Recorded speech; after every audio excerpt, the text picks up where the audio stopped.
Okay, picture this, a loud, chaotic city street, and then a completely silent, peaceful mountaintop.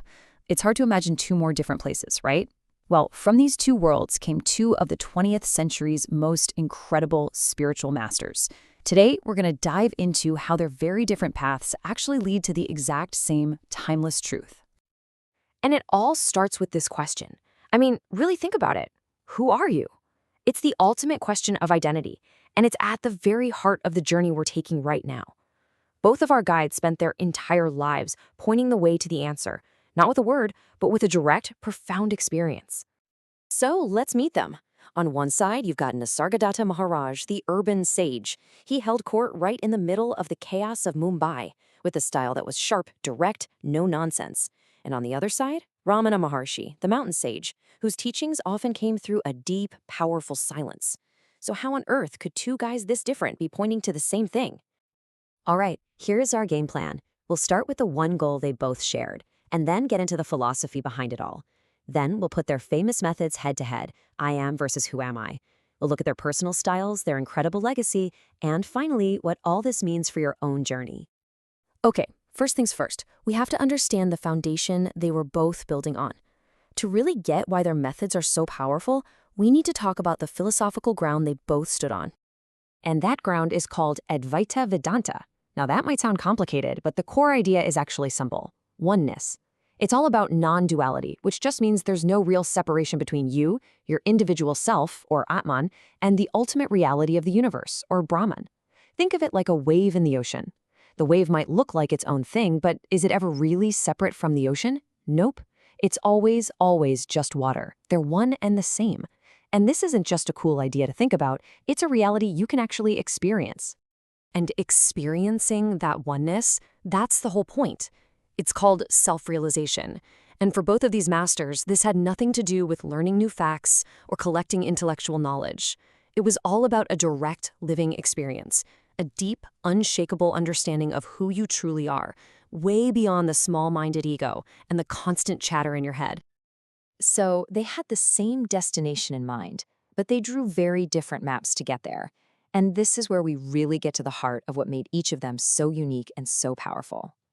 Nisargadatta Maharaj's entire teaching really boiled down to this simple but incredibly deep instruction. He told people to just focus on that raw feeling of being alive, that basic sense of I am that's there before you add any labels to it, before I am a doctor or I am tired or I am happy. Just I am. His path was all about directness. You start by just centering your attention on that feeling of existence. Then you just stay there, abide in it. Rest in that pure awareness.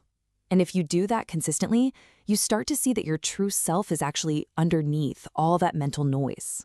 It's a way to cut right through all the conditioning. Now, on the flip side, you have Ramana Maharshi. He offered a path of really deep inward investigation. His main tool was the relentless question, who am I? And this wasn't some abstract philosophical debate. It was a razor-sharp tool for self-discovery. And his method is just brilliant in its simplicity. Whenever a thought or feeling comes up, you ask, to whom did this arise? To me. Who am I? You keep tracing that feeling of I back to its source, again and again. The whole point is to see that this separate I you think you are doesn't actually have any solid reality.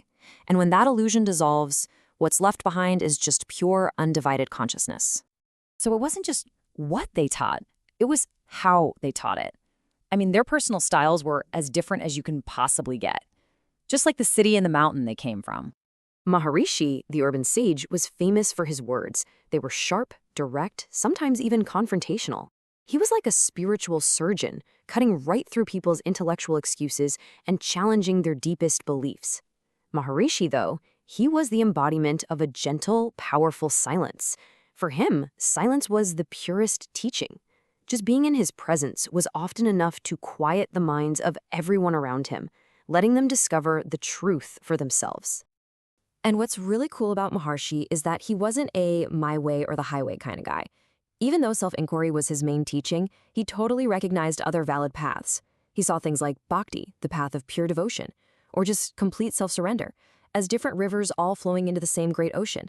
In the end, they all lead to dissolving the ego. So here we are, decades later, what is the lasting impact of these two incredible masters?